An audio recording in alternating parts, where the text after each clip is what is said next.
There we go. Hello. Thanks for the raid. Yeah,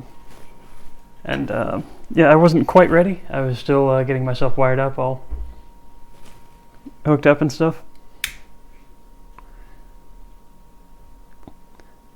Setting fire to my bookshelf.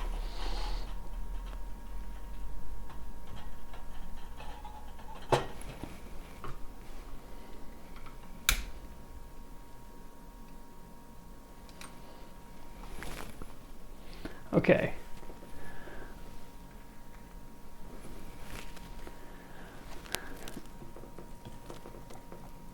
Normally I'm doing all this behind a hidden screen. Let's see.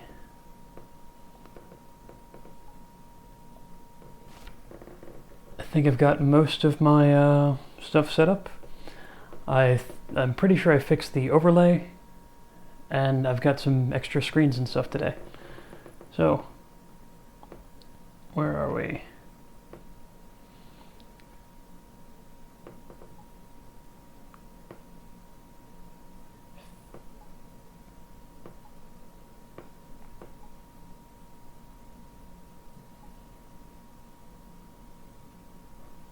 There we are.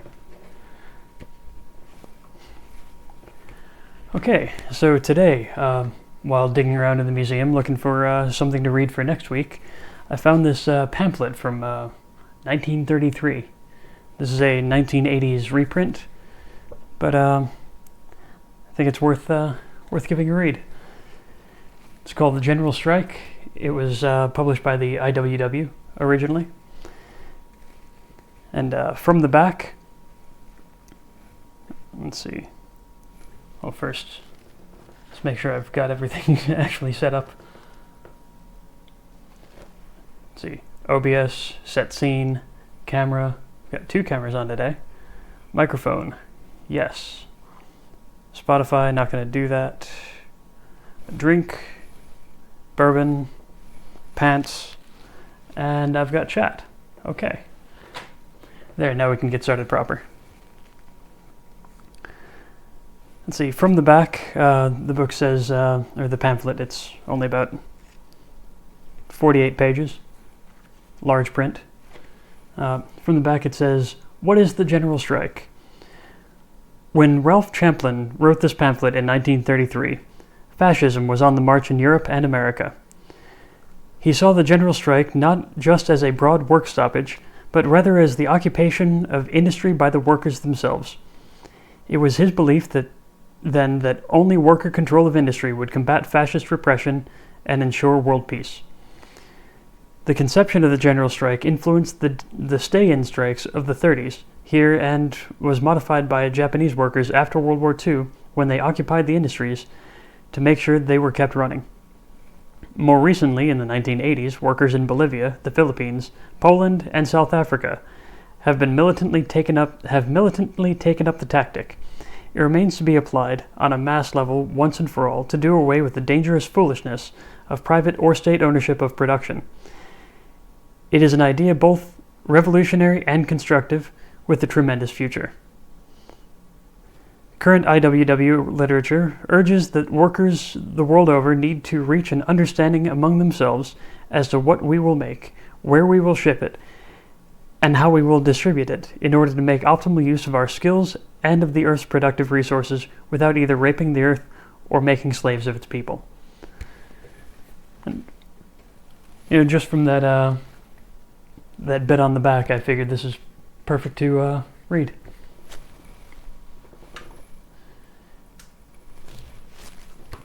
And, since it's so short, and I wasn't planning on streaming anything for the rest of the weekend, I figured I could just throw this one in, unplanned, unscheduled.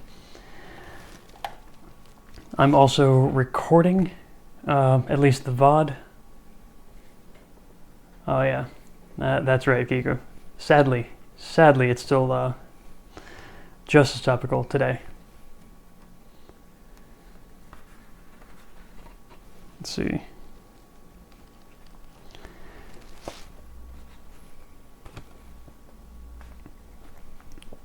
And like any pamphlet from the IWW, it starts with the IWW preamble.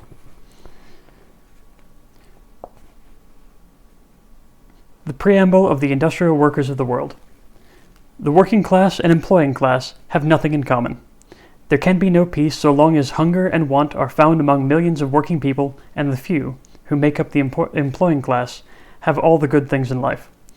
Between these two classes, a struggle must go on until the workers of the world organize as a class, take possession of the earth and machinery of production, and abolish the wage system. We find that the centering of the management of industries into fewer and fewer hands makes the trade unions unable to cope with the ever-growing power of the employing class.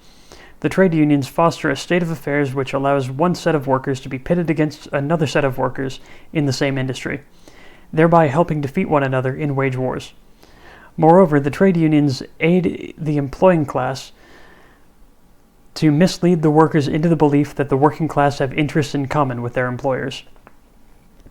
These conditions can be changed and the interests of the working class upheld only by an organization formed in such a way that all its members in any one industry, or in all industries if necessary, cease work whenever a strike or lockout is on in any department thereof, thus making an injury to one an injury to all. Instead of the conservative motto, a fair day's wage for a fair day's work, we must inscribe on our banner the revolutionary watchword, abolition of the wage system. It is the historic mission of the working class to do away with capitalism. The army of production must be organized not only for the everyday struggle with capitalists, but also to carry on production when capitalism shall have been overthrown. By organizing industrially, we are forming the structure of the new society within the shell of the old.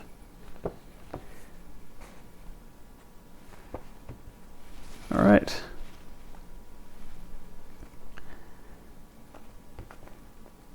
And that was the preamble of the industrial workers of the world, which, still topical, still a fight, is still something we need to keep working on and keep spreading the word, keep teaching, keep organizing. And on to the actual pamphlet. The General Strike. Thousands of thoughtful and class-conscious workers in years past have looked to the General Strike for deliverance from wage slavery. Today their hopes are stronger than ever. Their number has been increased with additional thousands who are confident that the General Strike and the General Strike alone can save humanity from the torture and degradation of the continuation of capitalism and the misery of privation of its recurrent wars and depressions. The General Strike is the child of the labor movement. It is labor's natural reaction to a system of society based upon the private ownership of the machinery of production. It is labor's ultimate attitude in the class struggle. It is labor's answer to the problem of economic disorganization. Logically enough, the General Strike has become the rallying cry of millions of persons the world over who favor it simply because they do not wish to see the highly industrialized modern world sink into chaos and human society sink to the level of savage survival. The idea of the General Strike is here to stay. It came into being with the perfection of the machine process and the centralization of control, which made it possible. And it will remain as a constant challenge to capitalism as long as the machinery of production is operated for profit instead of for use. Why the General Strike? Every intelligent person now realizes that there is something radically wrong with the social system under which we are living. Everyone, excepting the beneficiaries of the system, agrees that something ought to be done about it. The trouble is that people at present seem unable to agree on any common program of action. Some accept their unhappy lot with a patience and fortitude worthy of a better cause. Others theorize ineffectually and do little, while still others complain bitterly and strike out blindly. Nearly everyone rushes hither and thither, seeking escape but without having any clear-cut objective in view. Considering the control of the press and all mediums of misinformation and propaganda by the present ruling class, this situation is not to be wondered at. Let us examine briefly the things people in general are saying and doing about the desperate situation now confronting society. One group says, "Let us be patient until pressure of public opinion brings about a change, or at least a betterment of conditions." Another group says, as long as we have the ballot, let us use political action to bring about whatever changes are still necessary. Still another group states, we cannot wait any longer, only a violent upheaval, armed insurrection.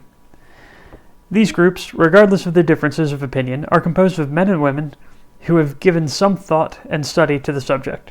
They deserve credit for trying to find a solution for the baffling problem confronting them.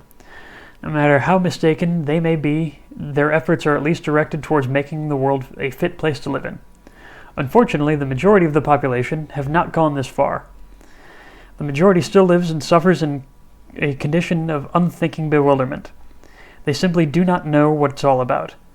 Just as they have done for ages past, they are content to work like robots or starve like dumb beasts without daring to organize to put a stop to the system which is crushing them. And what is worse, they are actually misled into supporting this system. Economic illness, economic cure. But there is still another and far more significant group. This group represents the viewpoint of the awakened and class-conscious working class. Its opposition to the present order is unalterable, and its methods and objectives distinctly those of the world's revolutionary proletariat. This group takes the position that, in the face of the present disintegration of the profit or wage system, public opinion, political action, and armed insurrection are too unwieldy, too uncertain, and too unscientific to serve in so great an emergency. This group advocates a general strike of the world's army of production and its managerial staff as the means of putting an end to capitalism and inaugurating in its place an era of scientific industrialism and industrial democracy.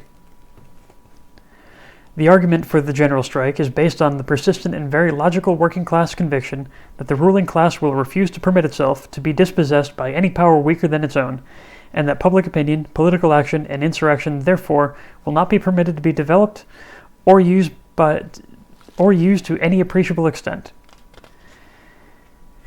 It is further based on the firm belief that labor alone can save the world from chaos during and following the period of transition. As long as the production of goods under any system depends on the disciplined solidarity of the producing class, it is evident that this solidarity alone is capable of stopping the operations of the old order or of starting and continuing those of the new.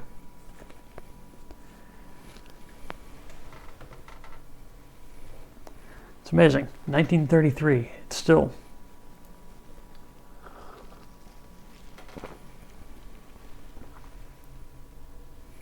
Nothing has really changed.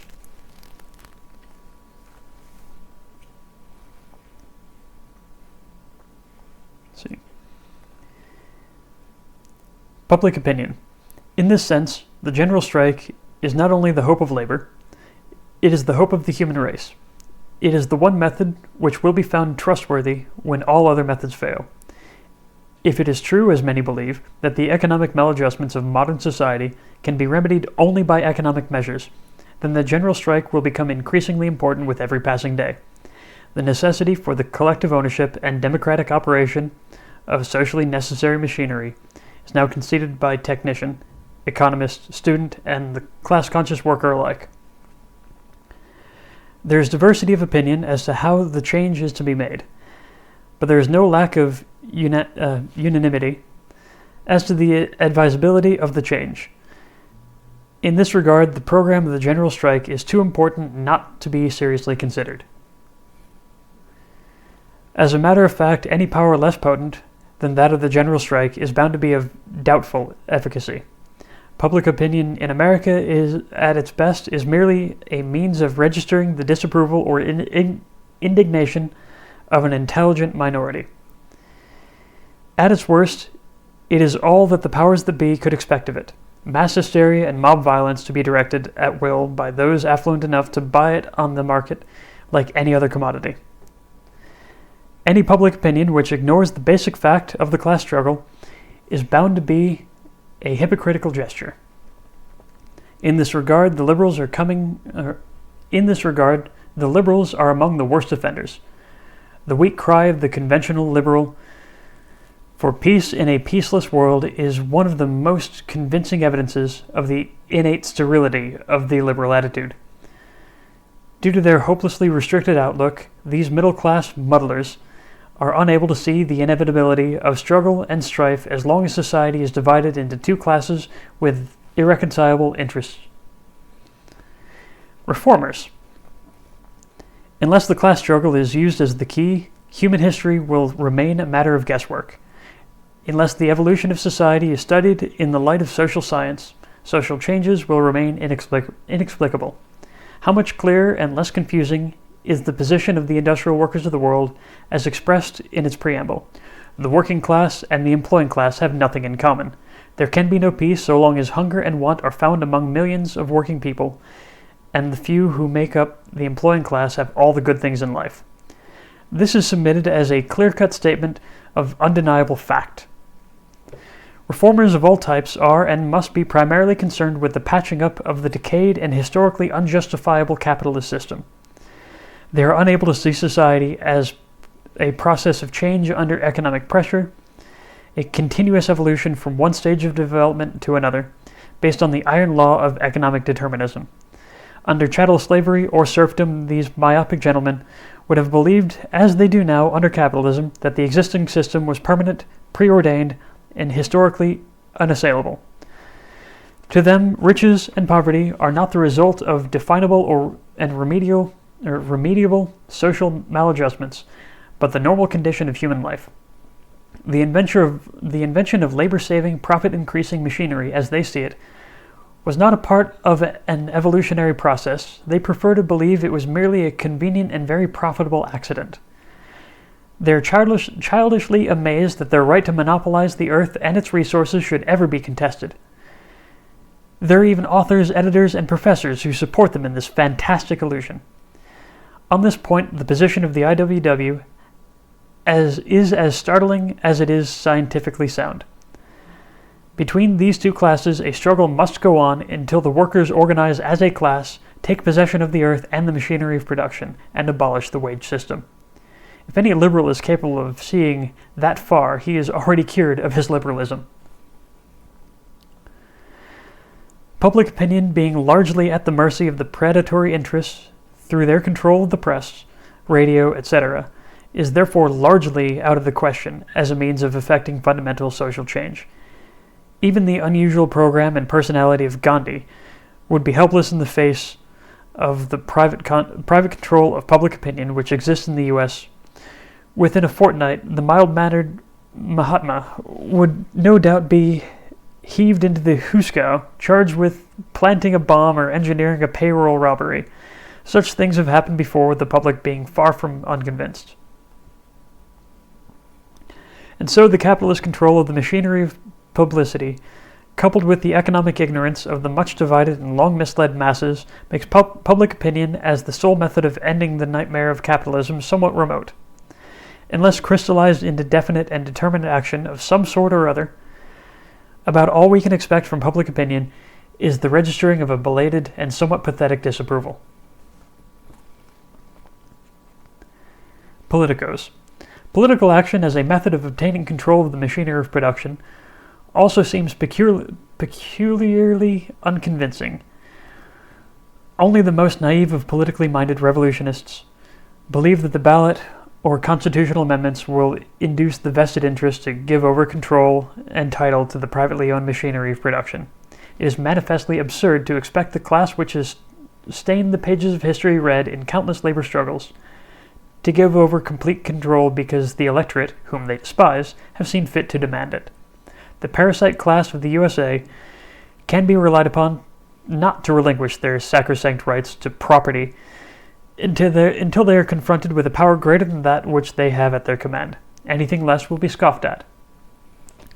What is more profitable, in the light of the past experience, than their capitulation is that the right of suffrage will be revoked or curtailed the moment it threatens to be used for any purpose other than the customary horse-swapping. Even when the menace of the ever-present potential fascist dictatorship removed, there is little reason to believe that the rich will ever hand over their property to the poor just because the poor have decided to vote for it. Insurrectos. The program of armed insurrection is open to as many angles of criticism as that of political action. First of all, the workers as a whole are not only unarmed, but they're untrained in the use of arms. 12 airplanes can destroy a city, and it is quite unlikely that a city full of armed workers could control even so small a force of capitalist mercenaries. The technique of modern warfare has made the rifle and sidearm, and even grenades and machine guns, obsolete in the face of tanks, poison gas, planes, and heavy artillery. The advocacy of armed insurrection is fatally misleading because it induces workers to believe that what was done in a backward country can be duplicated in a thoroughly modern one.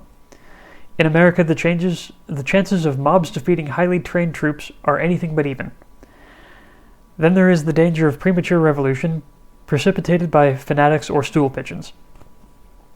The advocacy of armed insurrection is misleading also because most of its protagonists, being politically minded and politically trained, are more determined to capture state power than to capture the industries. The politician is utterly incapable of thinking in terms of industry. He is incompetent either to control or to direct industrial processes. In a country like the U.S., with 48 states and hundreds of municipal and county capitals, in addition to the federal capital in Washington, all adequately guarded, the problem is almost hopelessly complicated. At the worst, an attempt at armed uprising would result in a series of unprecedented massacres. At best, in an overtowering and very stupid bureaucracy, or an equally stupid and far more cruel dictatorship of politicians. It is far more probable that neither the ballots of the politicos nor the bullets of the insurrectos will ever have an opportunity to get to first base. With the final struggle impending, it is very probable that all weapons save that of economic action will have been taken out of their hands. For this reason, it is more necessary for labor to study and prepare itself for the general strike than to trust its fortunes to either ballots or bullets as a sole means of effecting its deliverance from the tolls of wage slavery. Industrial solidarity. The general strike has allied in its service thinkers and men of action of many different schools of thought. For over a quarter of a century, the industrial workers of the world have consistently advocated the general strike as labor's mightiest weapon in the class struggle. At the present time, there is scarcely a socialist or a communist party or a libertarian group anywhere in the world which does not contain minorities, at least that are frank in admitting that the class struggle is largely an industrial struggle, and that the final victory must be won by industrial instead of political methods. The many defeats of politically powerful socialist movements in Europe, in the face of war and dictatorship, have convinced them of the inadequacy of political action, the futility of violence, and the irresistible logic and power of the general strike. It looks like a far cry from Bill Haywood to Thorstein Veblen, yet the nonconformist labor leader and the suave and erudite professor meet on common ground in advocating the general strike. Not only is it true that Professor Veblen is in perfect accord with the industrial philosophy, program, and methods of the IWW in regard to the general strike, but the preponderance of competent technological opinion of America favors that viewpoint also. The advanced technician has learned from experience to look upon the general strike with favor. He sees in it the quickest and most dependable method of keeping the vital processes of production and transportation unimpaired during the impending breakdown of the system of production for profit. Firm and unshakable. The general strike, compared with the transient and ameliorative slogans and platforms of political parties as firm and unshakable as the Rocky Mountains, is as firm and unshakable as the Rocky Mountains. It is as basic as the instinct to live and as fundamental as industry. All the panaceas and nostrums of the politician and labor union reformer sound shallow and meaningless when considered side by side with industrial action of such magnitude and possibilities. The politician who seeks to pervert the general strike into a mere adjunct to a political party is like the tail trying to wag the dog. The logical and legitimate objective of the general strike is the abolition of capitalism, not reform or political trading of any sort, The general strike is not the toy of ambitious politicians. It is the red rainbow across the sky of industrial desperation. It is a permanent warning to the politicians to keep their promises, to authority to be careful, and to dictators to disappear. The general strike is labor's life insurance against betrayal. Nothing can be more logical than that the general strike offers a program which is excellent, neutral, common meeting ground for the 270 warring sects of the labor movement. If the time ever comes when the organized working class is capable of outgrowing or putting aside the ancient prejudices of political thought, the general strike will be welcomed for what it is, labor's supreme weapon for labor's supreme struggle. There has never been a major labor struggle anywhere in the world in which the general strike was not discussed, and there has never been a labor union anywhere which is not, at one time or another, ardently desired to use it in the never-ending struggle against corporate greed and economic injustice.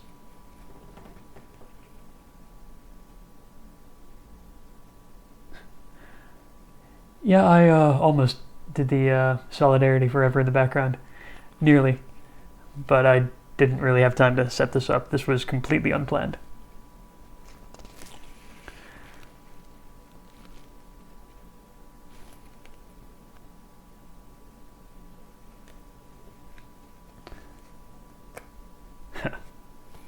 Okay, back to, get a drink first. So professional.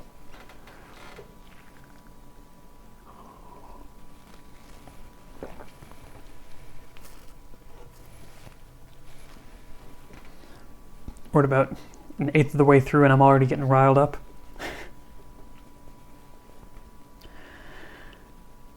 Direct action is instinctive.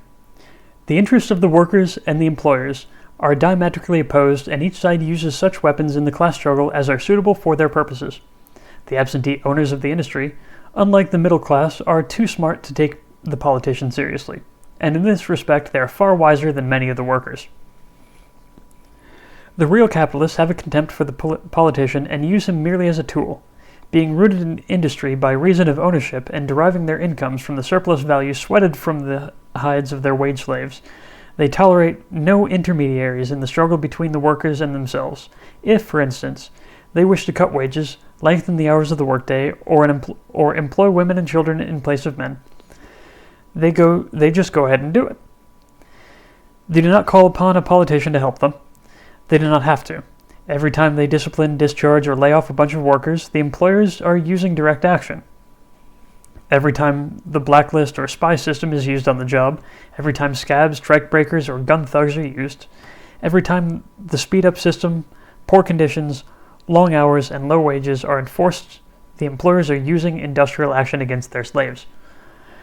A depression is nothing but a lockout against labor. The owners of the industry simply close up shop and cease operations because they can no longer get their customary profits. And all the laws and politicians in the world, or all the armies in the world, could not force them to start up again, unless it would pay them to do so.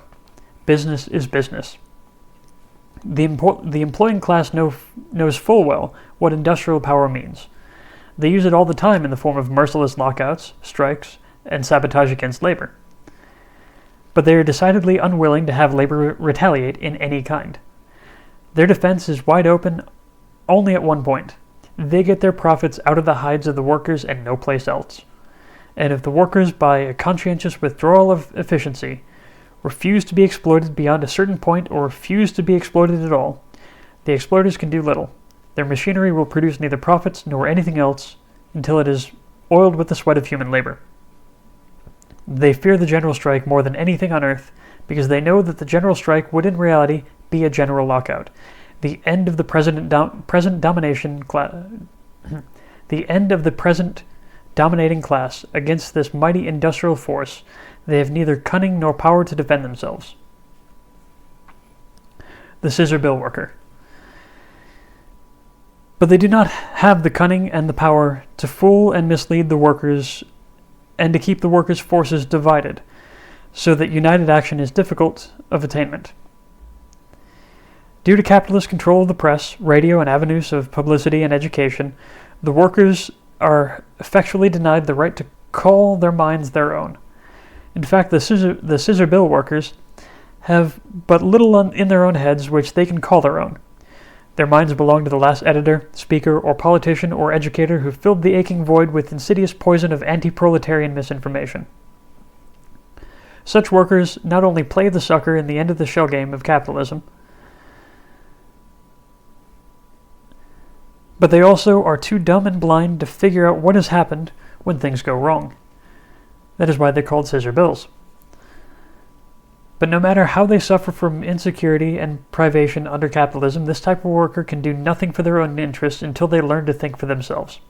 If you are a wage slave with a capitalist mind, or a decaying middle-class mind, you will no doubt scratch your head and wonder what the general strike could possibly mean to you. At first you will not like the idea. You will probably figure out that this means turning upside down all the things you had respect for and had confidence in.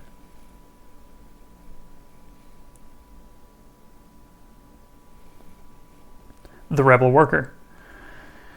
But the class-conscious worker is different. He has discarded the capitalist prejudices and submissiveness to exploitation and lies. He has shed his middle-class faith in both politicians and the efficacy of political action. He knows what is wrong with the world and knows just what ought to be done to put an end to that wrong. He is no longer apathetic or indifferent to his class interests. He can no longer be fooled. He realizes that he, as a member of the working class, is rooted in industry and must unite and make common cause with all other workers in industry and become an eager, active fighter in the struggle to free the world from the age-long curse of social parasitism. He knows what the word strike means and does not have to be told that it is his strongest and surest weapon. Rebel workers who have been drilled, disciplined, and hardened in the class struggle recognize instinctively that the strike is labor's natural weapon. They know what industrial power is and know how to use it. They have been forced to use it all their lives in little things and are willing to use it for bigger things, for everything. They have learned from experience that delegating their power into the hands of politicians is more likely to result in disappointment and betrayal than it is in profit to themselves. They have learned that even in their unions, they must have real democracy in order to keep their officials straight. In the class war, they are convinced that the strike is the thing. Labor's natural weapon. The logic is simple. If wages are too low to meet the needs of life, if the hours of labor are too long or working conditions intolerable, the thing to do is not call some witch doctor of a politician, but simply quit work in sufficient numbers and with sufficient solidarity to force a shutdown of operations until the evils are remedied. Every working man and woman knows these things to be true.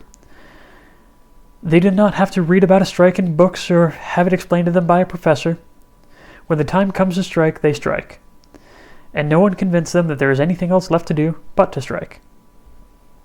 Workers, as a rule, do not take politics very seriously unless they're paid to vote, which is often the case, or unless they're intimidated and herded to the polls by racketeering ward heelers in the interest of a corrupt political machine. As a rule, they vote just as they would bet on a prize fight, to see if they can pick a winner. But they do take their striking seriously. And when it becomes plain to the workers that they can put an end to the interminable misery and uncertainty of capitalism by means of a big strike, just as easily as they defeated a wage cut with a small one, they will strike with the same vigor and the same determination. And this is the very type of mind which the advanced development of capitalism is forcing upon them. Strikes have a way of becoming bigger with each passing year. The workers' very association with productive industry suggests and controls the methods they must use in the industrial struggle. Like their employers, they are forced by their surroundings to think in terms of direct action. The strike grows in power and scope. The strike is labor's natural weapon, and the centralization of control in industry makes the prospect of a general strike more than a mere possibility. Industrial strategy.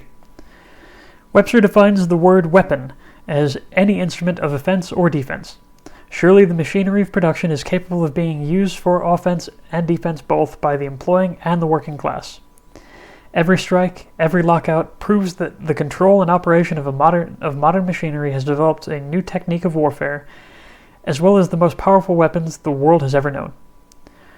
We are trying to show that control of this machinery is the weapon which gives the employing class dominion over all the world, and that the use of this machinery gives the working class the ultimate power over the so-called owners.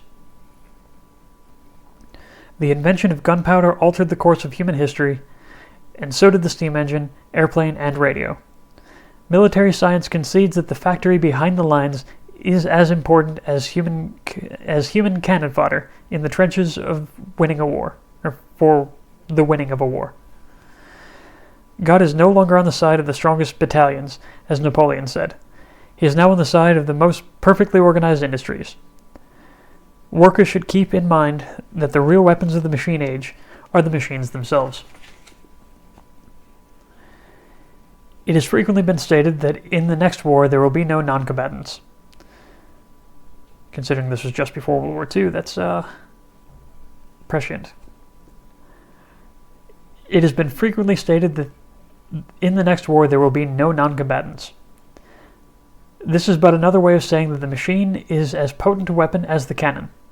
Military forces are worse than useless unless they are supplied with food, supplies, and transportation. Both in warfare and industry, the individual counts less and the mass more. Individual power is nothing, collective power, everything. An army in battle that is not organized is merely a mob.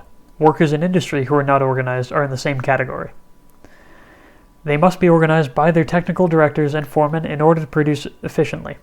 They must organize themselves into industrial unions just as they are grouped into the industries if they ever hope to use the weapon of economic power on their own behalf. The day of the small war or the small strike is gone forever. Labor without organization and disciplined solidarity, without unity and singleness of purpose, must of necessity remain in its traditional rut. Labor cannot emancipate itself until it learns to use the mighty weapons which contract with the machinery of production has placed in its hands. Which contact with the machinery of production is placed in its hands.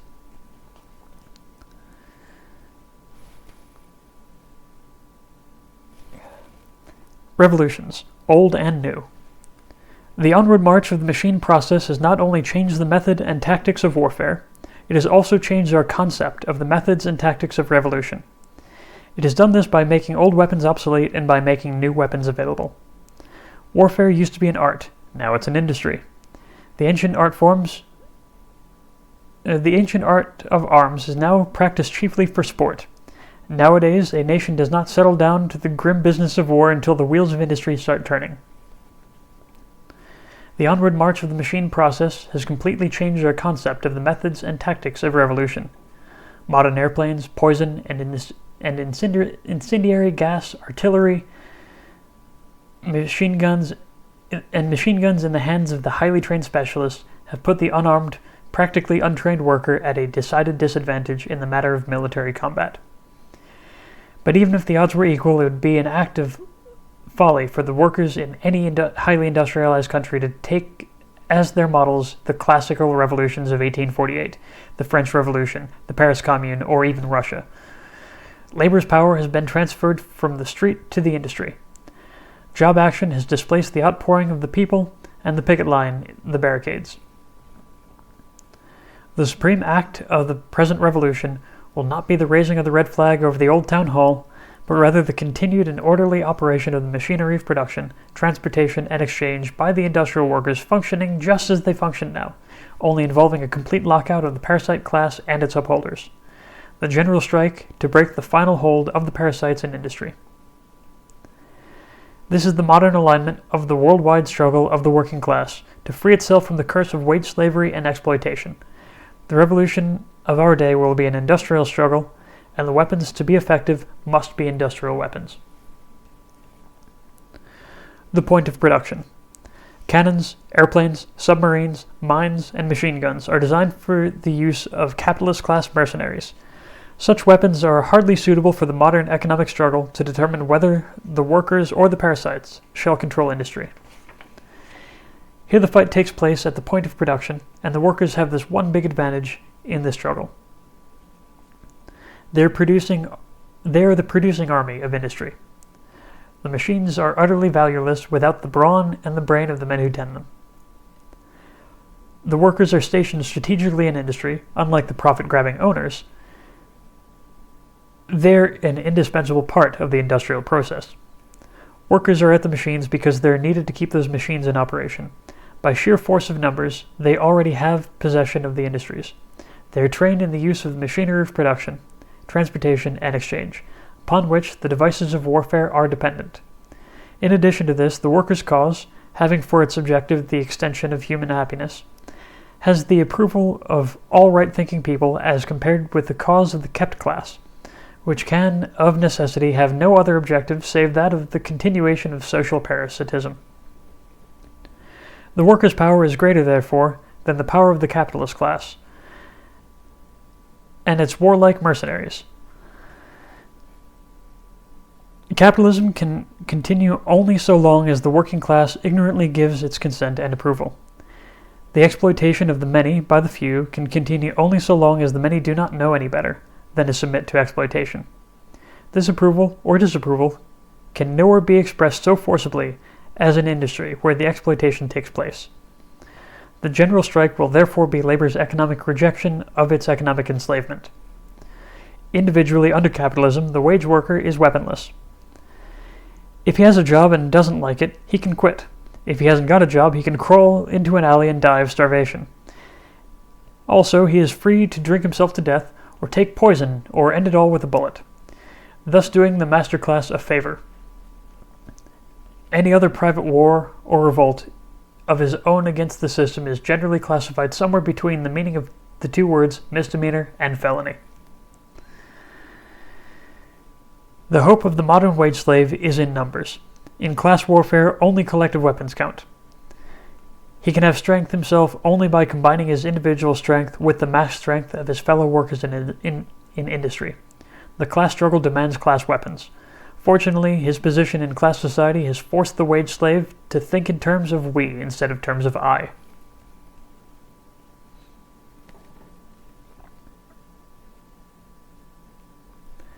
Ashley, would this mean in a modern context, social media, etc., is another form of warfare for us to liberate the workers' class? Social media is another form of controlled media.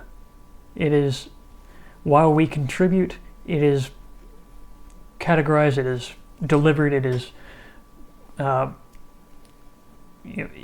what we see is determined by the owning class. All forms of social media that we have are owned by someone, except maybe the distributed ownership of the Fediverse.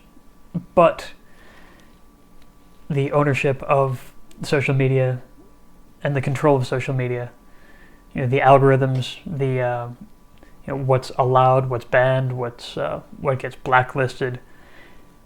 It just means that it is not the tool that it should be for us because it is not owned by us. We do not control it. I mean, if one man, if Elon Musk can buy a whole ass social media site, what was the one of the most influential on the planet at the time, and turn it into his own private playground for his fellow Nazis, then what use is social media on our end? All we can do is use it as we can, but we can't really rely on it being an effective tool to do anything meaningful.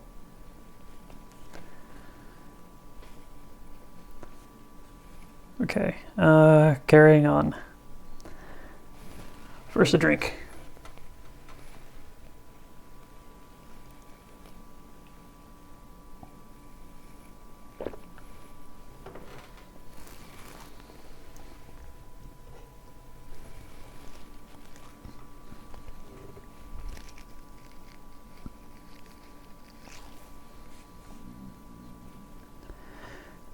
Fighting attitudes. The modern wage slave system. Fighting attitudes. The modern wage slave has been trained to think of power in terms of numbers, in contrast to the craftsmen of old times, whose outlook was of necessity limited to that of the individual or the craft. The industrial worker of today is forced to view his troubles from the standpoint of the industry in which he is employed. If he has intelligence at all, He can see at once that his personal problem in industry is identically the same as the personal problems of the thousands of workers who are employed in the same plant. Instinctively, when confronted with the greed and ferocity of the exploiting class, he thinks not in terms of voting, shooting, bombing, and bayoneting, as his masters do, but in terms of striking. This was true in the beginning when the industry was small, and it is true today. The only difference is that it is more difficult and takes longer to communicate the impulse of motion to a large object than to a small object. A small strike in the early days of capitalism was a comparatively simple thing. Any strike today under supercapitalism is bound to be bigger and more complicated.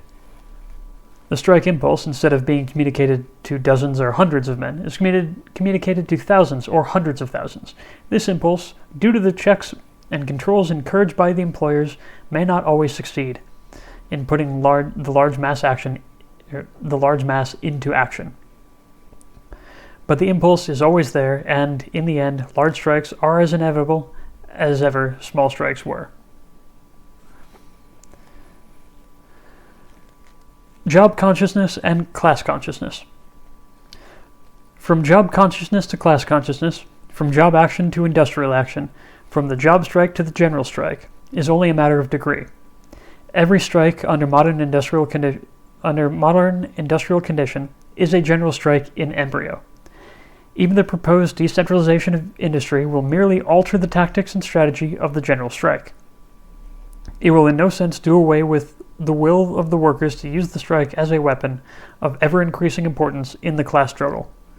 On the other hand, it will weaken the position of the master class by giving them perhaps a dozen heavily picketed scab plants, where they will now have but one to be guarded by their limited army of mercenaries when the great struggle is finally underway. Regardless of how much political dissatisfaction may exist at any given time, the workers' bedrock complaint against capitalism will continue to be economic. He is robbed at the point of production, and at the point of production he must fight against continued exploitation. If it can be shown that anything at all can be done by means of political action to make the workers' struggle easier, so much the better. The workers must not delude themselves about the efficacy of political action. No matter how red they vote on election day or whom they elect to office, they will discover that their political struggle is but the shadow of their struggle in industry. The danger of overstressing the importance of political action lies in the fact that workers are thereby led to trust someone else, usually not a member of the working class, to do something for them which, with a little understanding and determination, they could have done a whole lot easier by themselves, and without danger of betrayal. Confidence in political action not only robs the worker of the initiative for independent action, it also leads him into that state of mind where he is willing to exchange one kind of dictatorship for another. The ultimate aim of the general strike is not to substitute for the yoke of capitalism the yoke of Red Republican, the fascist, the militarist, or any other yoke. The general strike can just as well be used by the workers to institute real industrial freedom and democracy, and do away with all yokes save that of the necessary social labor, which is in the common obligation of everybody born into the world.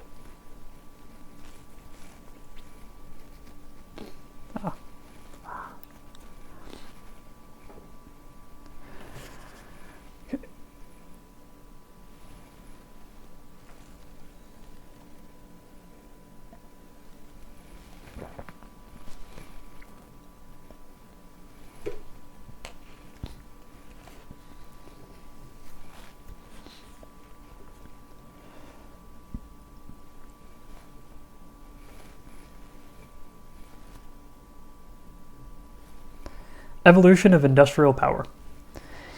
In the beginning of the capitalist era, the craftsmen were hired either individually or in small groups by the individual employer or partnership. At that time, there were no vast and highly specialized industries such as exist today. Neither were there centralized ownership and control of entire industries by a handful of plutocrats operating through interlocking directorates such as we know at present. The plant was a small plant, the boss a small boss, and the strike, of necessity, a small strike. But the small plants did not stay small. With the growth of population and the ripening of the capitalist system, they became bigger and bigger.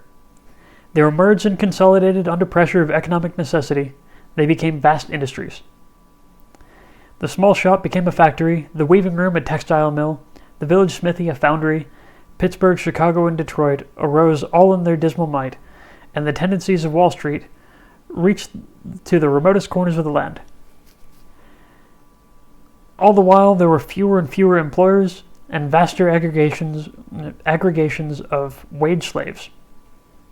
The actual direction and management of industry passed from the absentee owner to the hired technician, and both technician and worker toiled to satisfy the insatiable greed for profits of the entrepreneur and the absentee parasite class. Of course, it was not as simple as it appears, but in a general way, strikes become larger and the industrial power of the working class proportionally greater. The lineup in the class struggle was no longer between the small employer and the small group of workers, but between the workers in entire industrial areas and in numerically smaller but infinitely more powerful corporations. The mines, mills, and factories spread like a plague of vast prisons over the land, and the day of the small strike or small union was gone forever. All this would have been well if the conscious power of the working class had grown in proportion to the growth of industry. Machinery did not perceptibly lift the burden of toil from the shoulders of the working class. It simply increased the profits of the parasite owners. The grievances of the wage slaves became greater and their strikes became bigger and ever more bitterly contested. In capitalist society, the acceleration of the machine process not only changes the way men are grouped together in order to work, it also changes the way they group themselves in order to fight. In each country, workers react to the class struggle according to the maturity or immaturity of the machine process in that country. This accounts for the fact that combative proletarian tactics suitable, for instance, to a comparatively backward land like Russia are of little value to workers under a highly advanced industrial system like the one prevailing in North America. This explains why the IWW, the world's outstanding exponent of revolutionary industrial unionism, originated in the USA, where capitalism had reached its most mature and perfect form. Craft unions and the general strike. The purpose of industrial unionism is to give power to the working class, the greatest possible organized power in industry. Unquestionably, the general strike, either on or off the job, is the most perfect manifestation of that power. If the craft unions of today are examined in regard to their adaptability to this end, it will put the revolutionary industrial union movement in an entirely new light. Also, it will reveal clearly the shortcomings of conventional unionism in general, and the craft union movement in particular. After all, the full measure of power is the acid test of any labor organization. A cursory glance at the craft union movement will reveal the fact that it is constructed in such a way as to divide rather than unify the forces of labor. The craft union is not designed to enable labor to use its full power. This type of union came into existence during the period of industrial evolution known as small production, when the tools of the craft and the skill of the craftsman were important things. In those days, the organized power of the tradesman consisted in his having monopoly over the skill necessary to make the tools of his trade industrially productive. The withdrawal of this skill during periods of strikes was all that was necessary to force the old-time employer of labor to terms. Thus, it happened that the craft union was organized around the then important tools of the tradesman. And to put all that into more modern English, there was a point in time where individual skill mattered a whole lot more than it does now, and labor action could be made just simply by a few skilled tradespeople deciding that they weren't going to do any work until conditions improved, and they wielded far more power then. But now everyone is expendable, everyone is replaceable, because if all you do is push a button on the ship-making factory, anyone can push a button at the ship-making factory. You can be replaced. So your individual leverage over how well you push that button doesn't matter. It's insignificant. Okay. But I think we will do discussion after I finish reading this. Tools and skill obsolete. But all this has been changed. The onward march of the machine process has to a large extent made both tools and skill unnecessary. This great advance in technical development has made the old-fashioned trades union unable to cope with modern conditions. Craft unions still carry on as a matter of habit, it is true, but they are anachronisms in this modern world. Some of them merely serve as pie cards for the tired businessmen who are their officials, and all such unions serve more or less as props of the existing order. But they are not unions in the modern sense at all. They're merely the shells of once useful unions, operating to secure advantages for a few favored groups of workers without regard to the interests of the working class as a whole. They are organized within the capitalist system, which they have been taught to take for granted, and they have no thought or program of anything beyond this system, which, here in Sweden, that reminds me of everything under LO.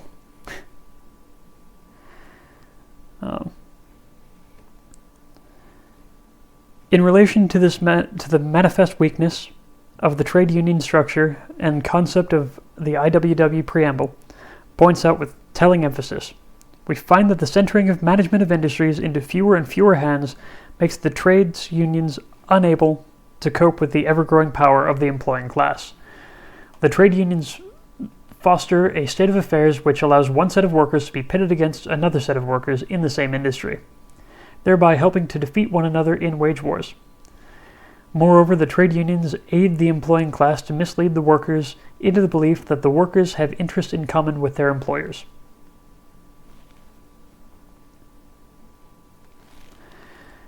Labor's problem is industrial, not craft. Labor's problem today is not a craft but an industrial problem. A labor union at the present time, to be an effectual instrument of the offense and defense, must conform to the structure of modern industry. It must be industrial rather than craft in form. But the craft unions have not kept pace with the needs of a changing world. They have very largely remained just where they were in the beginning. Far from being the helpful fighting instruments they were in the old days, they have now become merely a further means of effecting the enslavement of the class whose interests they are supposed to serve. A general strike of craft unions is an unthinkable impossibility, being organized for the sole purpose of enabling a few groups of workers to get by under capitalism. They lack both the form and the spirit necessary to make possible united action for a common objective against a common foe.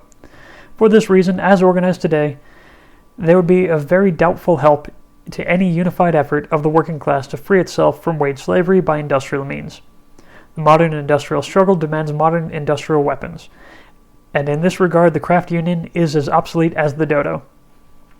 Workers who conceive of the final struggle for emancipation in terms of industrial power will have to look elsewhere for an organizational form more suitable for this purpose.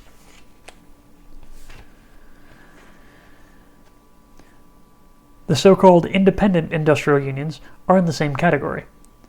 It's true their rather loose industrial structure makes it possible for them to think of their union in terms of a given industry. But as in the case of the UMWFA and other similar unions, they're divided into districts, if not in crafts, and are tied down by contracts which make it impossible for them to act in unison. In no case is there evidence of any attempt or desire on their part to ally themselves for purposes of solidarity with transport or other workers on one big union lines. Organized railroad, clothing, and many other workers in the USA are similarly bound, similarly divided, and similarly unable to get together for united action of any sort. As far as the interests of labor are concerned, these steps must be in the right direction. They must not only be distinctly industrial, they must also be unquestionably revolutionary.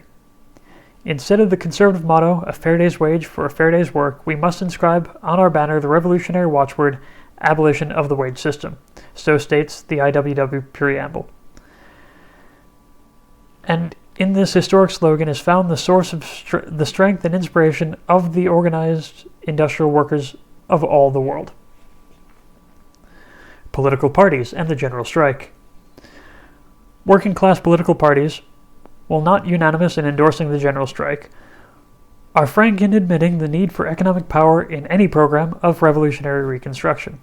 Socialists and communists alike seem to recognize the importance of industrial unionism, but they don't do much about it. They can't. Political parties are not organized that way. On more than one occasion, however, particularly in Europe, both socialists and communists have appealed to the workers for a general strike. This is a thing which is more likely to happen again. The trouble is that these organizations, being political parties and not labor unions, lack the machinery to put a general strike into effect. After all other measures fail, they issue frantic appeals for what they should have thought about in the first place: industrial solidarity. Usually they are forced to appeal to more or less unsympathetic conservative unions with which their contract has been largely nominal. Such unions, neither in structure nor spirit, were designed to respond effectively to such demand. A planned and consciously modern structure is as necessary for the labor union as is a planned economy for society as a whole.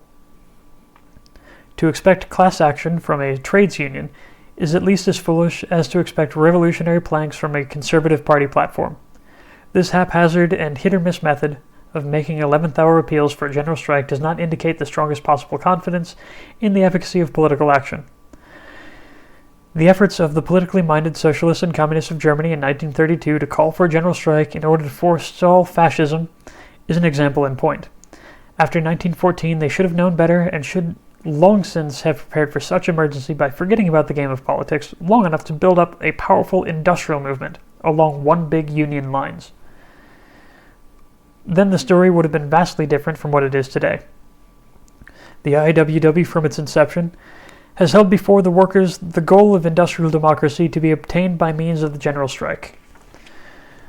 The preamble, of which hundreds of millions of copies have been circulated, states in unmissable terms, these conditions can be changed and the interests of the working class upheld only by organization formed in such a way that all its members in any one industry, or in all industries if necessary, cease work whenever a strike or lockout is on in any department thereof, thus making an injury to one and injury to all. Has ever a statement appeared indicating more clearly the organic interdependence, unity, and potential power of the world's producers? In spite of certain misleading surface similarities, which are unduly stressed by shallow observers, the European anarcho-syndicalist movement and the IWW differ considerably in more than one particular. This was made inevitable by reason of the fact that the IWW was a result of a later, more mature period of industrial development. This accounts for the fact that European syndicalism, unlike the IWW, is not organized into one big union on the basis of perfectly coordinated, centralized industrial departments. It also accounts for the fact that the form of the IWW is designed to serve not only as a powerful combative force in the everyday class struggle, but also as the structure of the new society, both as regards production and administration. Incidentally, the IWW concept of the general strike differs almost as much from that of the anarcho-syndicalists as from that of the political or craft unionists. In form, structure, and objective, the IWW is more all-sufficient, more mature, and more modern than any of its anarcho-syndicalist predecessors. That didn't age very well. But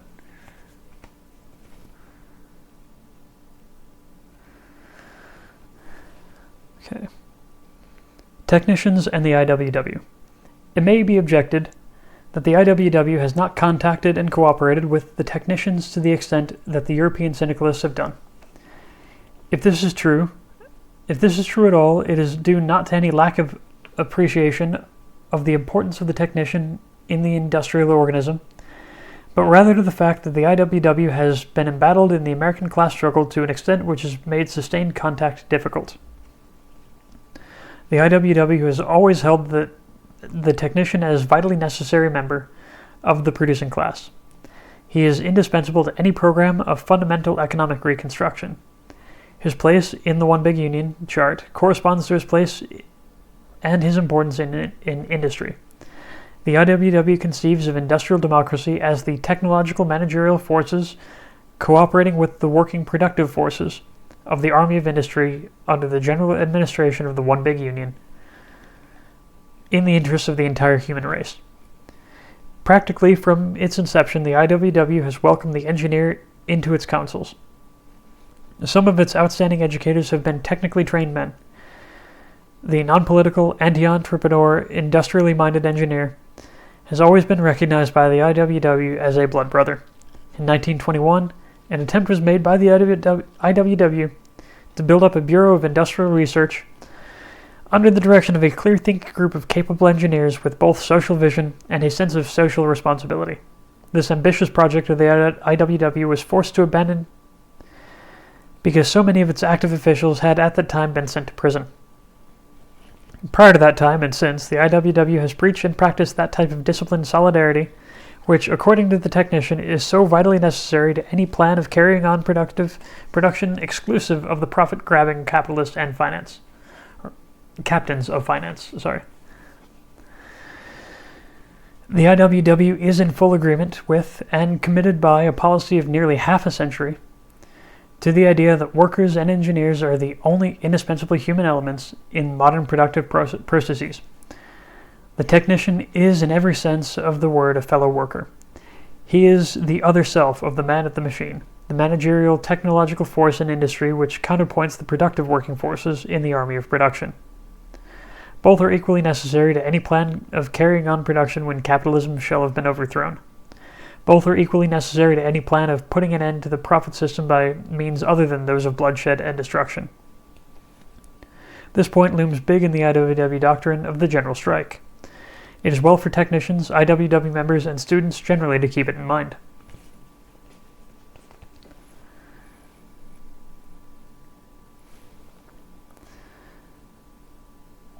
Real rebels meet on common ground. Oh, drink first.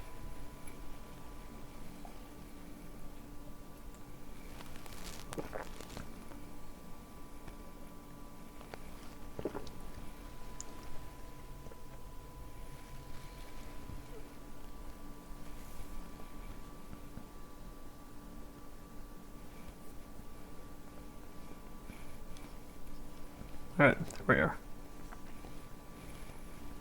Real rebels meet on common ground.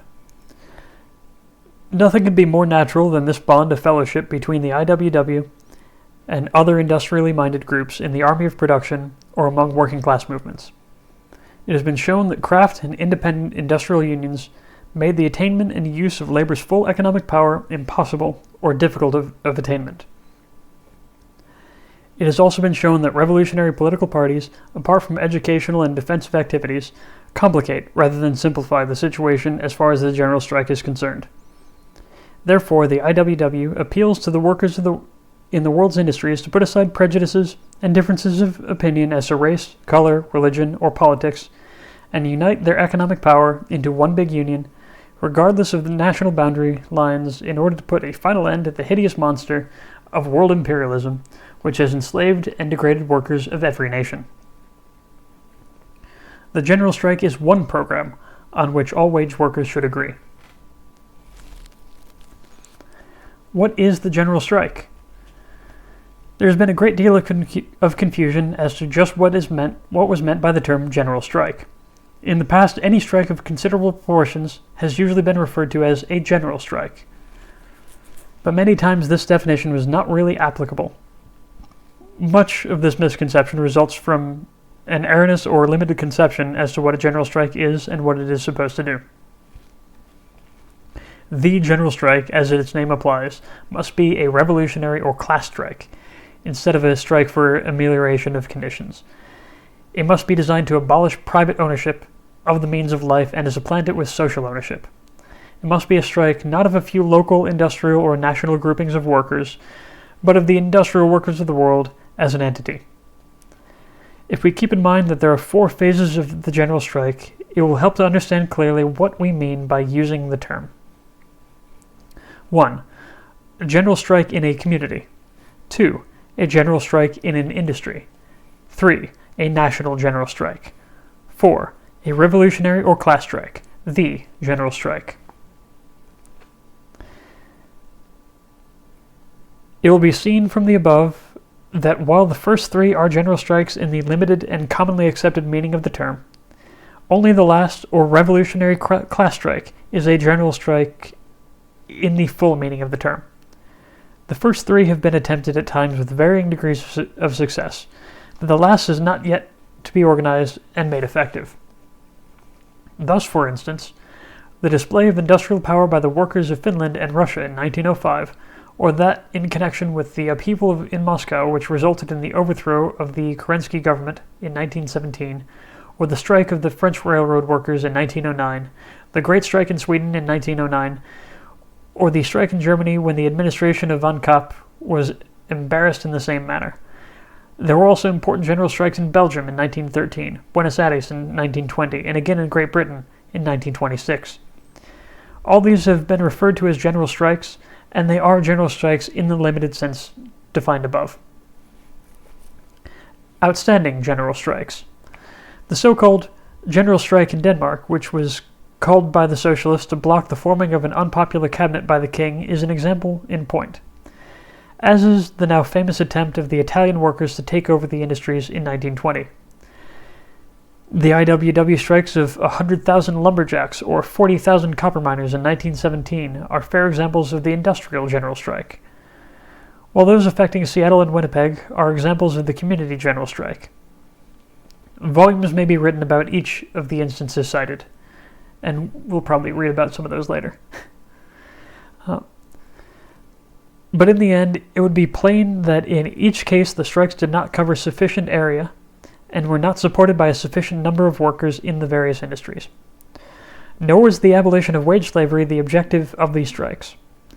In other words, they were merely the foreshadowing of what labor could do for itself under greater provocation, inspired by a greater sense of solidarity, and with a more perfected organization at its disposal. The conditions necessary for a successful operation in any of the four kinds of general strike enumerated above have never existed. But because it has not yet been possible to use the economic power of labor to full advantage, is no sign that such conditions will never exist. It has often been said, quite truthfully, that one swallow does not make the spring. It is equally true that swallows never visit us in the dead of winter. The fact that labor has succeeded to a limited extent indicates that it can use its economic power to a much greater extent.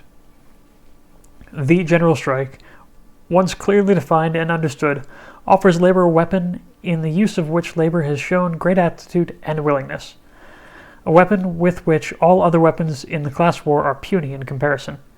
Just as gunpowder displaced the bow and arrow, so economic action will displace labor's cruder and less potent weapons in the final struggle for emancipation from wage slavery.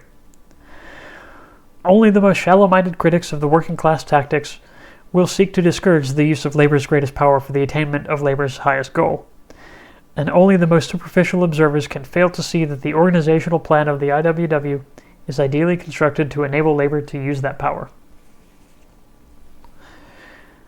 The constructive general strike. The IWW believes that the building of the new society, especially during the period of crisis, is at least as important as the abolition of the old. This is not merely a dogma, it is sound tactics. If the aim of the social revolution is to achieve the socialization and democratic control of industry, the time to make that achievement a fact is during the revolutionary crisis and with as little delay, red tape, or middle-class misdirection as possible. At all events, it would be fatal to lose track of the goal during the period of turmoil. It should be plain, even to the most casual observer, that European tactics are not altogether suitable for the needs of American labor. In the USA, there is not one but three distinct types of culture: the industrial East and Middle West, the feudal South, and the still pioneering West Coast. In any of these, it is apparent that it would be an easy thing under incitation for the class war to degenerate into a religious, political, or race war. It is even more apparent that the impact of mob violence on the highly developed industrial organism would result in a disaster which might result in universal destruction and ultimate chaos. Sometimes one is forced to wonder at the temerity of the leadership of the American Communist movement in thinking that they can control and direct to constructive ends the sinister forces in the Pandora box of the Civil War, which they seem eager to release upon the land whose language they hardly know how to speak. That's pretty cutting. The IWW has always taken the position that armed insurrection in a technically advanced country like the USA would be quite a different thing from armed insurrection in a technically backward and largely agricultural country like Russia, particularly under conditions which prevailed in Moscow and Petrograd following the armistice of 1918. What American conditions demand is a large-scale operation in the nature of a well-coordinated lockout of the captains of finance by both workers and technicians, which would put an end to the profit system but leave the production and transportation of goods unimpaired. This, coupled with the program of picketing the industries by the unemployed, is what the IWW has in mind in advocating the general strike.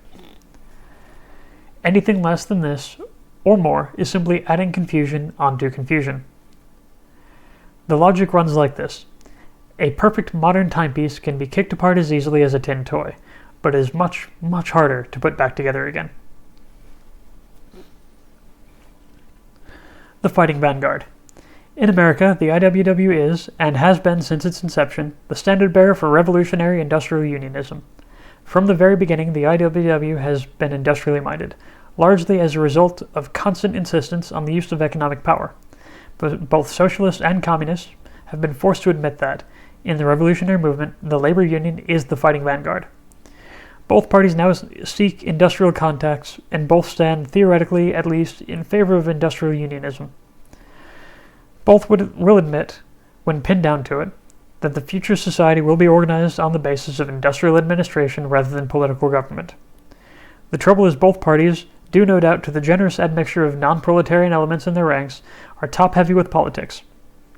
They think in terms of political campaigns and even more foolish things, instead of strikes, picket lines, and unions which make the attainment of substantial economic power possible. Political parties being organized within specific national boundaries must, of necessity, remain nationalistic. In the very nature of things, it is impossible for them to conceive of the international solidarity save in terms of federation of national units. The IWW, on the other hand, ignores national boundary lines and views the problem from the standpoint of the closely knit and organically related, world-embracing interdependence of the producing class. The IWW contends that hands across the sea must be the hands of industrial workers and not politicians. Nothing more forcibly proves the correctness of this position than the 2 world wars, 4.5 million of socialist voters in Germany, and additional millions of socialist voters in France, England, and Belgium were unable to stop the greed-inspired world cataclysm which started in 1914 and which has been progressing until the recent world Holocaust. The labor gained nothing from these wars. It lost heavily. It paid the cost in blood, misery, and substance, and it will continue to pay for many years to come. And the goal of labor is even further removed now than it was at the start of World War I. The IWW claimed in 1914, and still claims, that the workers of Europe been organized, industrially drilled, disciplined, and educated in the use of industrial power, not only would these imperialist slaughterfests have been impossible, but the final victory of labor would long since have been achieved. The function of the labor union. If the political saviors of the working class in the USA would only profit from this fatal mistake and even now seek to build up a powerful revolutionary industrial movement instead of huge unwieldy political machines, the prospects for clean-cut victory for labor would be immeasurably brighter. On the face of it, the precise function of a political party with its largely non-proletarian leadership in a labor movement which is difficult to determine. The advantage to the rank and file in the union of control by politicians is still harder to discover. To imply that the industrial union, for instance, needs the leadership and domination of the political party is to imply that union men are incapable of managing their own affairs. To admit that the industrial union is and must merely be the adjunct of the political party is to admit that economic power is of less importance than political power, and that the labor union is designed to merely be the plaything of the ambitious politician or the tool of the designing bourgeois leader. If this is to be the attitude, why is it necessary to have unions at all? Why not go back to the concept of the pre-war yellow socialists, who believed that unions were much more of a hindrance than a help to workers inasmuch as the union distracted the mind of the worker from the ballot box? If the term industrial democracy means anything at all, it means that membership of the union, the actual workers in industry, are entitled to and capable of controlling the affairs of their own organization without interference from outsiders.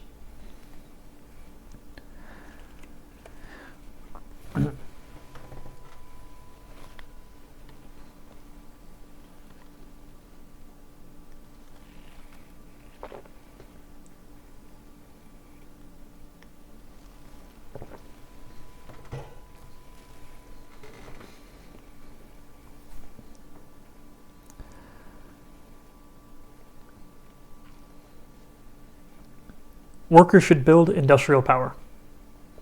In teaching the working class the need for and benefits of revolutionary industrial unionism, political parties are doing necessary and valuable work.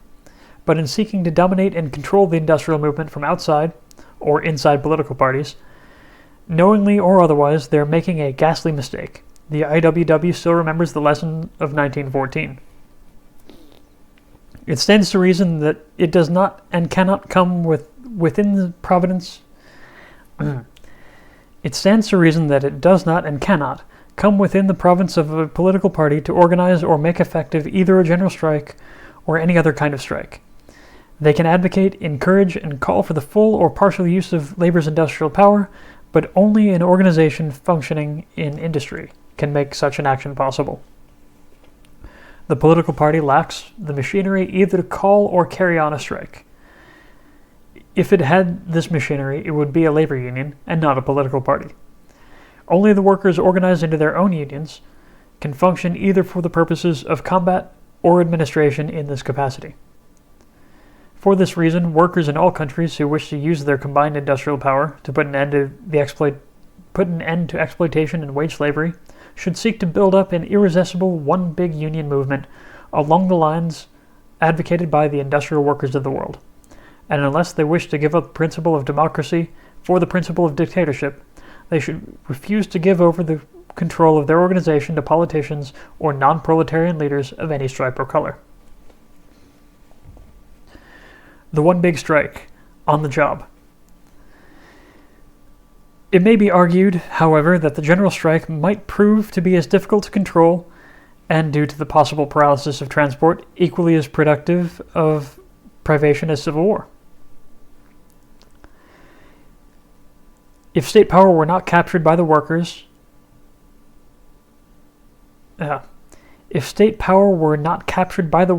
not the armed forces of the master class crush the strike with military power? Would not the result in the long run be the same as far as mass starvation and disorganization are concerned? The answer is that, as the IWW conceives of the general strike, it would be so perfectly organized by workers and technicians and effectually used that the feeding, supplying, and transportation of armed mercenaries would be practically impossible. The strikes at Seattle and Winnipeg gave some indication of the ability of strikers to organize, picket, and police their strike, and at the same time arrange for the adequate distribution of foodstuffs to the population.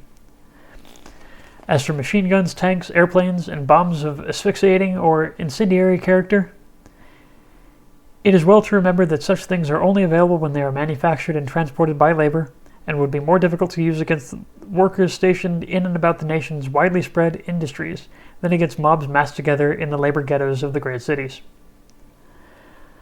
According to the modern idea of the general strike, it would not at all be necessary during a well-organized class movement for this sort for the employed workers to leave their assigned places in industry at all.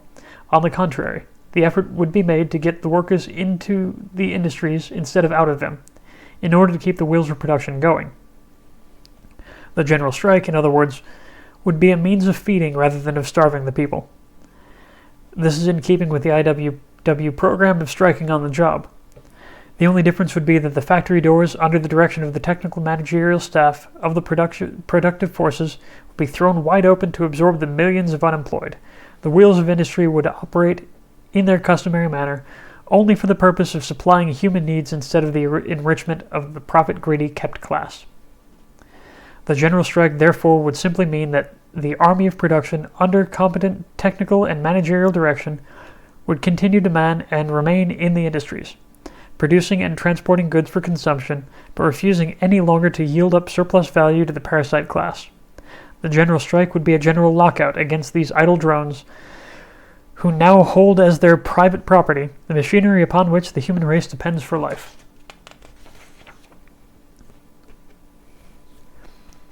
Mass opposition to exploitation.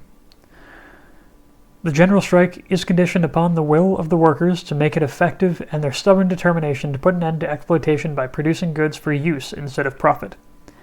Unlike the small strike, the general strike does not necessarily depend on the complete withdrawal of productive effort from machinery, but rather on their ability to withdraw or withhold only such effort as will put a complete stop to the profits of the parasitic owners.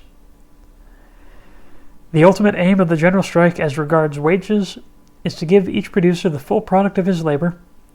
The demand for better wages becomes revolutionary only when it is coupled with the demand that the exploitation of labor must cease. Labor is exploited at the point of production, and it is at the point of production alone that labor can stop the idle, absentee drones from receiving any more than they produce. Only the complete disallowal of any share whatsoever to non-producers will guarantee economic justice to the working class. The working conditions under capitalism have occasioned many bitter controversies, but even the most necessary demands for their betterment could hardly be called revolutionary.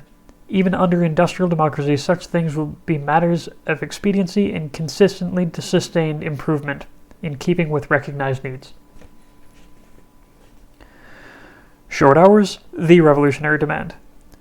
The demand for shorter hours, however, is decidedly a revolutionary demand. On the basis of an 8-hour day, less than 3 hours are all that are necessary for the worker to earn his wage. The rest of the day he is employed in producing surplus value for the boss. Each hour of the shortened workday means for the employer 1 hour's less profits from every man employed, 1 hour less opportunity to exploit. This accounts for the fact that the workers' demands for shorter hours have always been contested more vigorously than the demands for better conditions or even increased wages.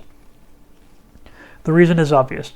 The difference between a 6-hour workday and the 8-hour workday is the difference between 3 hours and 5 hours given to the employer, which sweat profits from the hides of his help, each hour of reduction being made at the expense of the exploiter.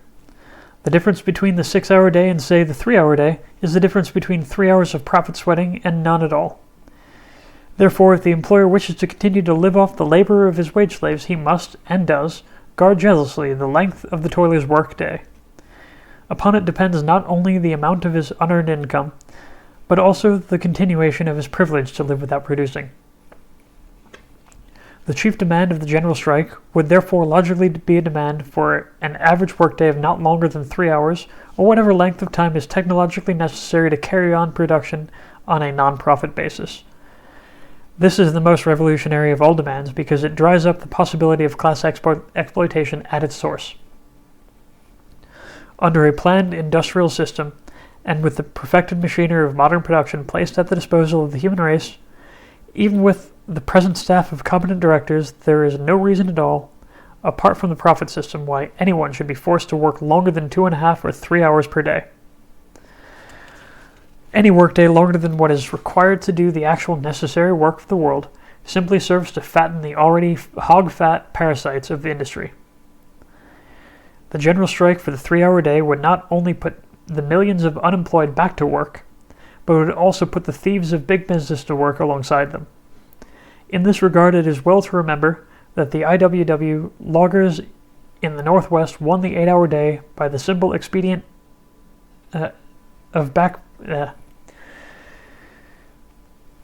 In In this regard, it is well to remember that the IWW loggers in the Northwest won the 8-hour day by the simple expedient of blowing the whistle at the end of the 8 hours and then walking off the job en masse. Yeah, that's nice. Just, stand up after a determined amount of time, regardless of what the boss says. Sound the alarm, say, "Yep, we're all gone. We're going home. End of the workday."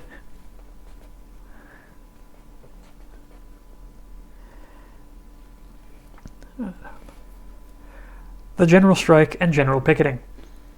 The IWW is credited with having introduced two outstanding tactics of industrial warfare onto the American labor movement: the strike on the job and mass picketing by the unemployed. Both of these are of utmost importance to the successful operation of the general strike. In fact, the success of the move, apart from competent technological direction, would depend on the solidarity existing between employed and unemployed workers. In a class strike, this solidarity is indispensable, because only by joint action and common understanding of this sort can the hours of labor be shortened to permit all to return to work. The effect on the capitalist system of millions of unemployed picketing the factory gates for a shorter workday can easily be imagined. By doing so, the jobless would not only be hitting at the root cause of unemployment, long hours, but they would also be hitting at the root cause of exploitation, the private ownership of socially necessary machinery. It may be objected that admitting the general strike to be a good thing, there is still but slight possibility that it will ever be used. The answer is affirmative. There is every reason to believe that a victory by the general strike is far more probable than a victory by either ballots or bullets. It must be admitted, however, that its possibility is impaired by the insistent promulgation by politicians, insurrectos, reformers, and non-industrial methods, just as it would be helped by an aggressive educational campaign along revolutionary industrial union lines, unless a great effort is made to direct the growing discontent of the working class along industrial lines for the attainment of industrial democracy by means of the general strike. Many other things are likely to happen. The only other alternatives appear to be mob disorders and dictatorship of one kind or another. Workers should make every effort to get what they want, but they should be mighty sure that they want it. The new society, not inevitable. The capitalist system, rotten as it is, has resources which cannot be overlooked. The armed forces of the state are not nearly so formidable as the venal press and other avenues of publicity and class miseducation. The capitalist press and class-controlled radio are perhaps the very strongest bulwarks for the established order. By means of these, labor hatred and mob frenzy can be leashed to fever heat at any time against any individual or group which dares to challenge the capitalist system. It will be recalled, however, that newspaper workers have at times, notably in Seattle, refused to set up or print slanderous and inflammatory anti-labor editorial matter. So here as well in the manufacture and transportation of war material, the economic power of the workers can be used to advantage. The system of exploitation is still strongly entrenched and deeply rooted in the economic ignorance, as well as the habits, customs, and imbecile individualism of the groove-minded electorate. But regardless of these obvious advantages, the upholders of the present order are fighting a losing fight. Capitalism has outlived its usefulness as a social system. It has become a curse to the entire human race. There is no further historical justification for its existence. It has become an obstacle to further social progress. It is doomed by the iron law of inexorable change, just as chattel slavery yielded to serfdom and serfdom to wage slavery. So the latter is forced by evolutionary and revolutionary pressure to make way for scientific industrialism, industrial democracy. But even this is not inevitable, for the present ruling class shows unmistakable willingness to plunge the entire world into disorganization and chaos. They may succeed unless steps are soon taken to stop them. Let come what may. Already the world is a tumult of disorder and rebellion due to starvation and misrule. No individual or organization can predict with blueprint precision what course events may take in each of the civilized countries. During the last days of the expiring social order, all that we are able to see in the light of social science is that the industries must be taken over by the ones who use them and need them, and be operated for use instead of profit. The socialization of the means of production, transportation, and exchange is now necessary for the survival of the human race. Only the workers are in a position to do this, and it is their duty at all costs to see that it is done. Properly organized and disciplined, no power on earth can stop the aroused working class from coming onto its own. The scientifically sound and thoroughly constructed character of the IWW program has never been stressed more forcibly than in the concluding paragraphs of its preamble. It is the historic mission of the working class to do away with capitalism. The army of production must be organized not only for the everyday struggle with capitalists, but also to carry on production when capitalism shall have been overthrown. By organizing industrially, we are forming the structure of the new society within the shell of the old. Labor shall be all. Seize the industries. It is at present a discredited slogan, for, by inference, we are led to understand that this means to seize the industries from the outside. But frankly, is it necessary for workers to seize something they already have?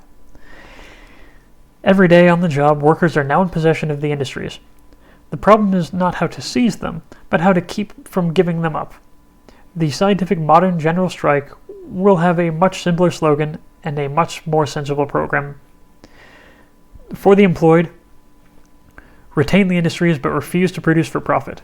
For the unemployed, picket the industries and refuse to scab or let anyone else scab. It is vitally necessary for the present owners that machinery and resources be manned by labor.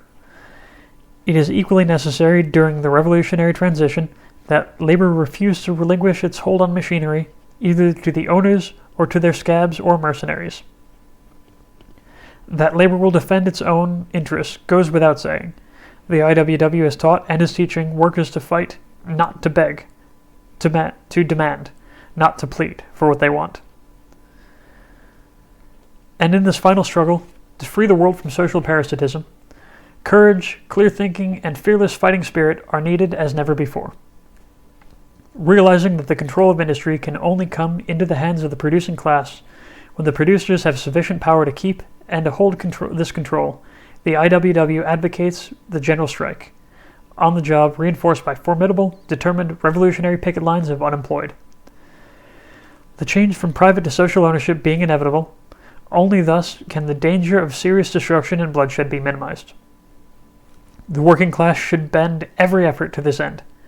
The full current of the revolutionary movement should be directed from the streets to the industries. The revolutionary struggle should be thought out and be fought out in terms of industrial action, control, defense, operation. The class struggle, in the last analysis, must be a struggle to control the means of production, transportation, and exchange.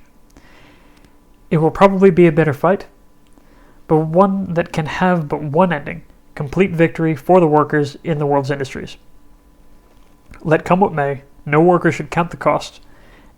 Even at the worst, a general strike could scarcely entail more privation and suffering than one of capitalism's many and all too frequent depressions. The general strike is saner than insurrection and surer than political action, and beyond it, after the storm, is a scientifically planned and ordered world based on peace, plenty, and security for martyrized humanity. What other thing is more worth striving for by courageous men and women than the ideal of this classless industrial democracy for which the IWW has battled so valorously for so many years? Oh, there we go. The general strike.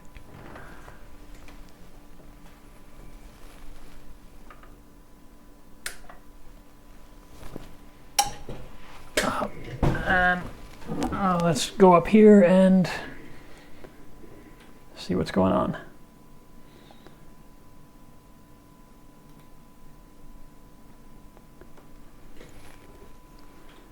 Okay.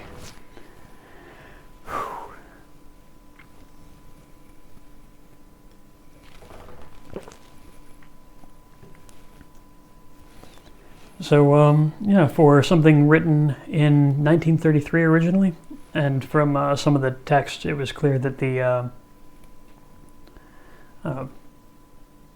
that it had been edited at some point after, some point after that. I'm not entirely sure when. But a lot of what it had to say was still very prescient, very applicable today. And I mean, some things didn't really, some of the bits I don't personally agree held up, but a lot of that had to do with what came after. The IWW in the 40s and 50s was gutted very, very heavily. And in the 60s, pretty much anyone who was in leadership who had that kind of revolutionary standing was either in jail or forced into hiding. The Red Scare took out a lot of people from the movement, usually by way of exile or arrest. So, and in that time, the IWW didn't really, they lost a lot of ground, whereas the European anarcho-syndicalist movement has developed a bit more fully. At the moment, they're probably about on par with influence, with position, with maturity. They're just slight differences of opinion here and there.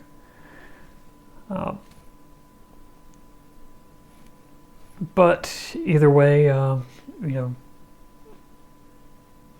at the very least from what this particular pamphlet says, much of that is still very valid. Though there are some modern and very contemporary things to discuss that aren't really covered here, and they have been covered very recently in books that I've got at the museum, but I haven't had a chance to read yet. I might read them here. But there's a discussion today, or going on right now, about what constitutes labor, what constitutes industry, and what constitutes productive industry. And there are some people trying to make the claim that, say, baristas, Starbucks workers, don't count. But they absolutely do. Whether someone is a productive worker or not doesn't really have anything to do with what they make, or if they provide a product, or if they work a machine. It doesn't matter. If you're a productive worker, it means that you are producing excess labor which is being extracted from you. Your value, your surplus value of your labor is being extracted from you. You're producing profit for someone else. And that is all it means to be a productive worker. If you are self-employed, if you work for yourself and nobody else, it doesn't matter what you create. You are technically not a productive worker. You are just a producer. You are a worker, but you're not a productive worker. Your surplus value is not being extracted from you. It doesn't mean that you shouldn't be in on the fight. It doesn't mean that you're not part of this movement. It just means that these words don't technically apply, but they do absolutely apply to Starbucks workers or taxi drivers or Amazon delivery drivers. They're part of the transportation. They're part of the process. Service workers, anyone in the service industry, counts as a productive worker as long as their surplus value is being extracted from them, and they're all welcome to join in the fight. They're all encouraged to join in the fight, and I am loving that so many of these workers are finally seeing that they have a voice and learning that they can and should organize, and that they are and are being successful in organizing is giving me great hope for the future. I just hope it comes soon, But if anyone has questions or wants to discuss further, I'll be hanging out for a bit longer. But thanks for sticking through this with me, and considering this was a completely unplanned stream. I had some ideas of what to do. I had plans for today that involved making the stream better without actually streaming, and I didn't really do any of that. I just threw some things together and hoped that things worked out. And yeah, so next stream will be on Sunday evening, I believe, or Sunday evening my time. I'm going to aim for about 1700 Swedish time, which is 1600 UTC, and I think 11 Eastern Standard Time. Though I don't remember how far the US is from us now anymore. Yeah, so Sunday I'll continue reading Hitchhiker's Guide. And yeah, for once the stream hasn't cut out on me in the middle of a sentence.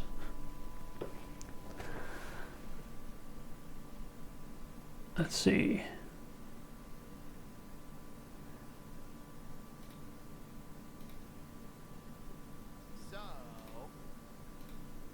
And gotta find things. I'm terrible at all this and can barely see my screen.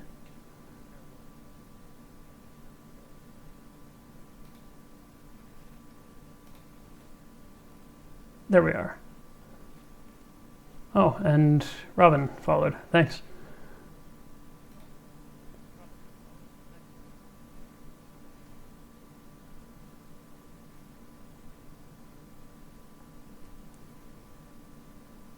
Okay. Where are we?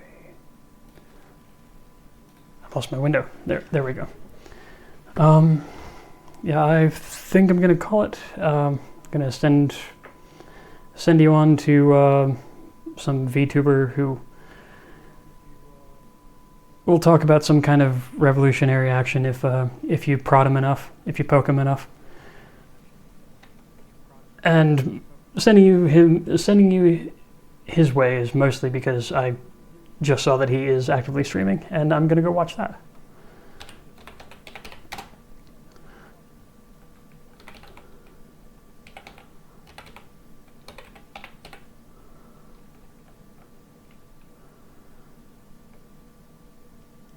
I think that's how it works. Okay. So, thanks for coming by.